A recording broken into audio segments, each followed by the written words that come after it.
গত 2 দিন আগে আমি একটি ছোট ভিডিও অর্থাৎ একটি রিলস আপলোড করেছিলাম।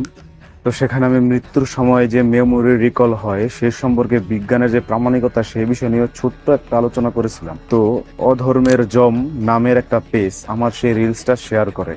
তো প্রথমে নোটিফিকেশন পেয়ে আমি ভাবছিলাম যে এরকম নামের একটা পেজ আমার রিলস শেয়ার করেছে, অর্থাৎ নিশ্চয়ই ভালো কিছু হবে। তো নোটিফিকেশনে ক্লিক করে ভেতরে যাওয়ার পর আমার শেয়ারকৃত রিলসের উপরে সে একটা ক্যাপশন লিখেছে। ক্যাপশনটা এরকম যে, চলে এলো মার্কেটে কপালে অশাস্ত্রীয় তিলক লাগানো গেঞ্জি বাবা, যিনি সনাতনীদের নতুন করে শাস্ত্র শেখাবেন, একটু পায়েতালি হোক। তারপর কিছু হাসির ইমোজি এবং পায়ের ইমোজি।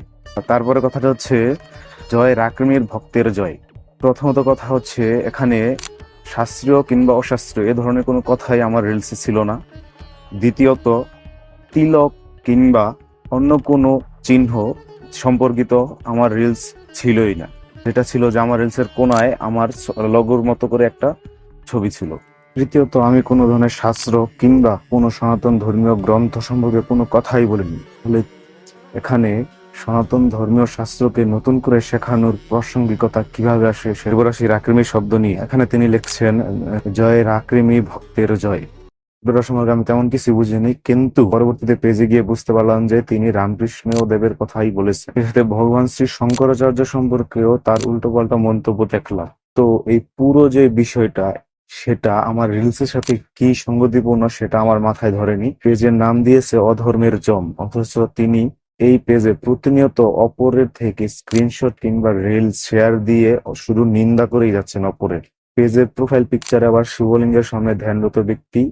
এই ব্যক্তি শিবাবতার ভগবান শ্রী শঙ্করাচার্য সম্পর্কে আবার নিন্দনীয় শব্দ ব্যবহার করছে। এ কি আসলে কোনো সুস্থ স্বাভাবিক মস্তিষ্কের মানুষ? ওনার শেয়ারকৃত সেই রিলসে আমি আবার একটা কমেন্ট করেছিলাম। সেই কমেন্টের রিপ্লাইতে তিনি বলছেন যে, হলুদ তিলক কে লাগাইছে? এর জবাবে বলতে চাই যে, নব্য নতুন যারা ফেসবুক চালানো শুরু করেছেন তারা প্রত্যেকেই জানে যে সেটা ফেসবুকের ফটো এডিটের শুধুমাত্র ছোট্ট একটা স্টিকার, না কোনো পারম্পরিক তিলক। সেটা শুধুমাত্রই একটা ফেসবুক স্টিকার।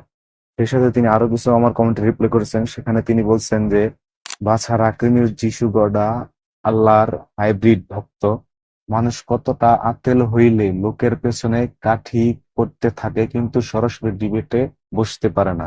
এই যে অভিব্যক্তিটি, এটা আমার রিলসের সাথে কিভাবে সম্পর্কযুক্ত আমি সেটা বুঝলাম না। ওনারা যেমন শুরু করেছেন এরকম শৈবরাও শুরু করবে। কি শুরু করেছি ভাই? আর এটা কোন ধরনের শৈব যারা আচার্য দ্বারা বান্য বিভিন্ন মহাপুরুষদের নিয়ে গালিগালাজ করে? এবং আপনারা কোন শৈব যারা শিবাবতার আদি জগৎগুরু ভগবান শ্রী শঙ্করাচার্য সম্পর্কে এই ধরনের নিন্দনীয় শব্দ ব্যবহার করেন? আবার এও লিখেছেন যে, আমাদের শৈবদের নিন্দা করবেন আর আপনাকে কেউ ট্রোল করলে খুব দোষ হয়ে যায় বুঝি। আপনি কোন শৈব ভাই যে শিবের অবতার কি মানেন না? তাহারে এতই ভয় পাইছো সবেতে মাত্র শুরু। কি ভয়? কিসের ভয়? কি নিয়ে ভয়? যতটুকু আমি বুঝতে পারছি যে হাইব্রিড শৈব মাত্র। কোনো সুস্থ মস্তিষ্কের মানুষ কি এরকম অপ্রাসঙ্গিক বিষয় নিয়ে কথাবার্তা করে?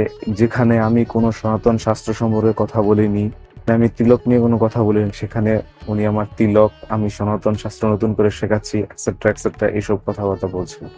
এই সম্পর্কে আপনারাই কিছু বলুন যে এই ধরনের শৈব কারা?